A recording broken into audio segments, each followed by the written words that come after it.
All right, let's talk about some popular backs that didn't reach 1K last season, and we'll see if you think they reach that club again. Adrian Peterson, Todd Gurley, Alvin Kamara, Le'Veon Bell. I got a clean sweep of no's, just like my yeses up there. So I guess Strikeout. Starting with Peterson, I just think, obviously it's hard to throw out age with him. It's like he's whatever, every year he's fine. But I just think they got a pretty crowded backfield. I mean, it depends on, Geis has been an injury problem too. So who knows? He could get hurt again, and then all of a sudden he takes over again. So it's like, who knows? But I don't know. I just think they got a lot of bodies back there. I just think he doesn't get enough opportunity to hit 1K, which is my opinion. But and then Gurley, it's just hard to trust him. Like I genuinely hope he has a bounce back year and he does well, but I just don't see it. It's hard for me to see him stay healthy long enough to hit 1,000. So that's my case for him. And then with Kamara, he's just not going to get the rushing attempts to qualify, I don't think, because he's so involved in the pass game. They try to limit his overall touches. So I just feel like he won't get the carry number that he'll need to get to 1,000 yards. So I think he falls a little short. And then with Bell, I talked about it earlier. I just think his situation's just – I don't trust him. I don't trust his motivation. I don't trust the coaching staff. I don't trust anything with the Jets right now. So yeah, that's what I got.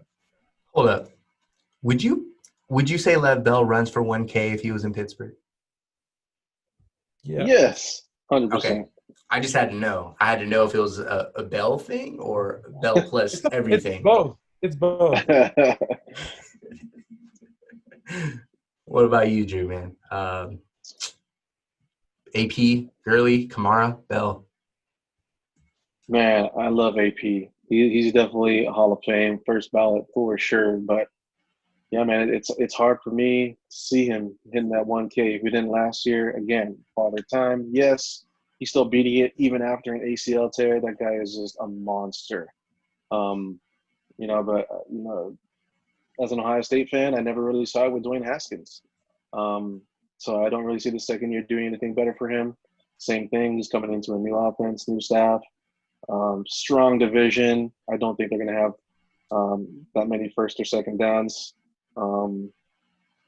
where they're going to be wanting to run the ball. I don't think they can move that. They have a great defense. I mean, they have one of the most underrated front sevens in all of the NFL, but I just don't think that's enough to carry Haskins or to have AP beat by the time like that. So I'm with Paul on that one. Another no would be Bell. I mean, that one's pretty easy. We talked about them losing Robbie Anderson. Their offense got worse. So if your offense got worse, I don't know how you can produce more than 3.2 yards to carry. It's not entirely Bell. I think it's more of just the offense overall, their talent, and I don't really see Adam Gase overcoming that hill. I will give a yes to my man Gurley. I think he's got something to prove. Gurley seems like that running back that has that chip on the shoulder. Don't forget he was the all-purpose yards and all-purpose touchdown leader just a couple years ago. Atlanta always seems to find a way to run the ball, even though they're known for, Matt Ryan's connections to Julio Jones and now Calvin Ridley. But they know how to make a running back at the top of your draft list, and I think Gurley's going to hit it.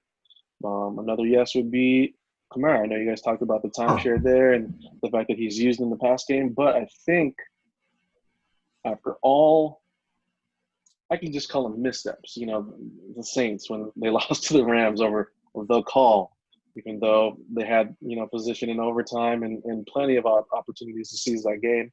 After the call, they didn't win that. Again, with Minnesota, losing that playoff game to that jump ball catch for their tight end. That was a heartbreaker too. And then them losing Breeze for a few games. I mean, they won, but I think that scared them a little bit. Yes. But I think that scared them a little bit. I think they're going to plan a little bit differently, maybe throughout the year, have it in out of Drew Brees' hands.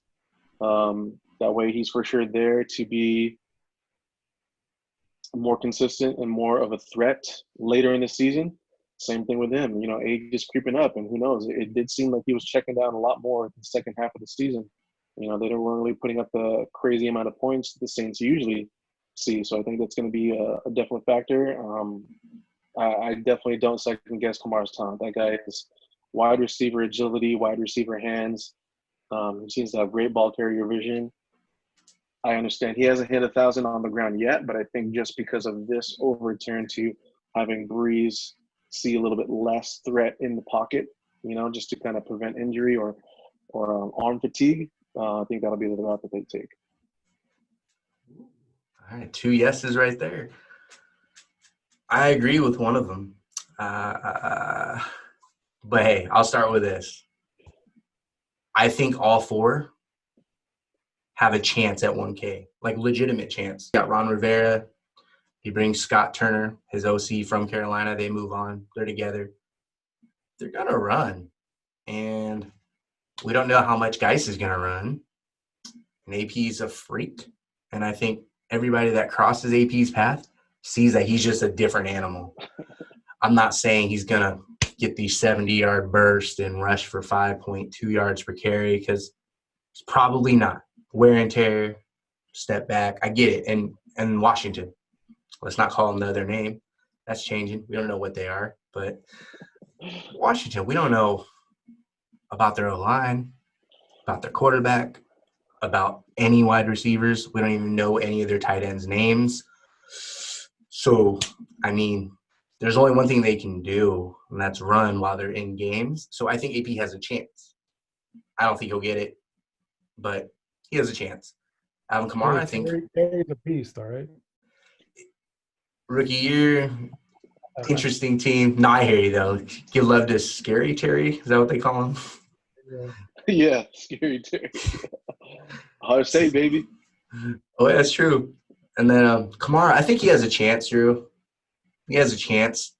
Ultimately, I don't think he gets it. I think they need to use him in the slot more, to be honest. You're like, oh, well, Yeah. Emmanuel Sanders. Yeah, well, it's like, I know Emmanuel Sanders is there. If anyone's watched football since Emmanuel Sanders came in the league, he's not just a slot receiver. The dude can play on the outside. Right. The Saints have nobody else to put on the other side of Michael Thomas. So sprinkle it up. Like, mix it up. Kick out Emmanuel Sanders. Throw in Alvin Kamara. Latavius Murray is more than capable, dude. Like, it's not rocket science to me. And you got that wild card of Taysom Hill. You can play chess if you're the Saints offense, which is what they do every year. But I think they could play it a little bit better to get over that hump. I know Peyton and Breeze won it over a decade ago, but there's a hump that they haven't been able to get over. And if you keep handing the ball to Alvin Kamara and keeping him in a position to have all eyes on him, I think that's worse not only for him but for the whole offense with an aging quarterback that can't throw past 20, 25 yards when Thanksgiving comes around through the rest of the season. I mean, he only did that because he had 5 weeks off chilling. So I've seen it. I think he has a chance. But if they use him the way I want them to use him, even though I'm not rooting for the Saints, but if they use him the way I think they could use him, he shouldn't hit 1K. And that's actually a good thing in this specific situation. I mean, you agree with mixing him up as a receiver more, Drew? 100%. I mean, they definitely, Kamara's known. I would say he's known more for being one of the best receiving running backs in all of football.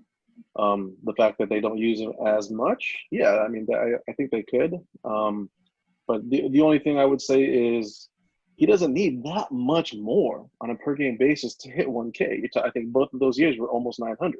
And he did miss games last year too, big time. So, I mean, with his talent, he could definitely break him up. All he needs is, 2 or 3 games of anywhere from 30 to 40 yards per game. I think he could definitely do that. But I definitely see – I mean, if you have Sean Payton, I'm guessing he's going to always come out with something new every year. I wouldn't be surprised if he saw Emmanuel Sanders in the slot, running those reverses that Ted Ginn used to run on the outside. Same thing with Kamara. Nice. All right.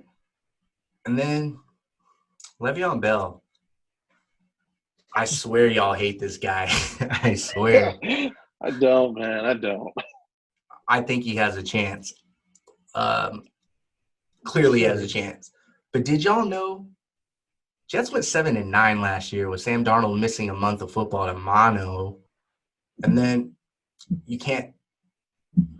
don't want any receivers on their team. Chris Herndon didn't play last year at tight end. 7-9, where the Bills and Patriots both made the playoffs. Now this year, the Bills have to prove themselves with a target on their back. The Patriots have to surprisingly prove themselves without their quarterback.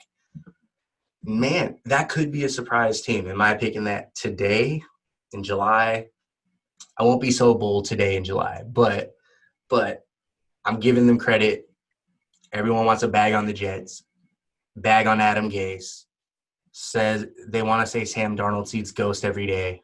But man, and they want to say Bell's over the hill. And look, Jets went 7-9 in a weaker division. That's what I know. And last time I checked, Lev Bell still gets over 300 touches. So I'm going to go yes with 1K for Lev Bell. And then Todd Gurley, I'm with you, Drew. Paul, I know you said 0 of these guys would get it. I understand it. They're all kind of scary. I get it. But, hey, Leonard Fournette had a bounce-back year. This year, I think it's Todd Gurley. I think Todd Gurley can be in the Offensive Player of the Year conversation. Maybe not finish 1 through 3, maybe not even 4th.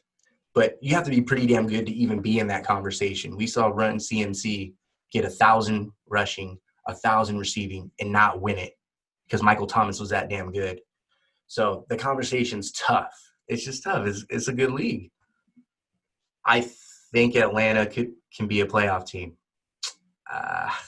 And I think the reason is Todd Gurley. And I'm not going to lie, Drew. You probably know I wasn't a big Todd Gurley fan the first couple of years in the league. I didn't buy him when he was at his peak with the Rams. I still didn't buy him. But I saw something last year. I took a step back and let me reassess and see if Todd Gurley can change my viewpoint. He did. I think he's a capable workhorse. I don't think the Falcons limit him. I don't. They're going to hand the ball off to Todd Gurley from Georgia. They're going to throw the ball to Todd Gurley, and they're going to play action off Todd Gurley. I know Julio Jones has been there. I know he's the man, but I'm with you. I think Gurley gets 1K, and I don't even think it's close, to be honest. I think he's looking at 12 and up, 1,200.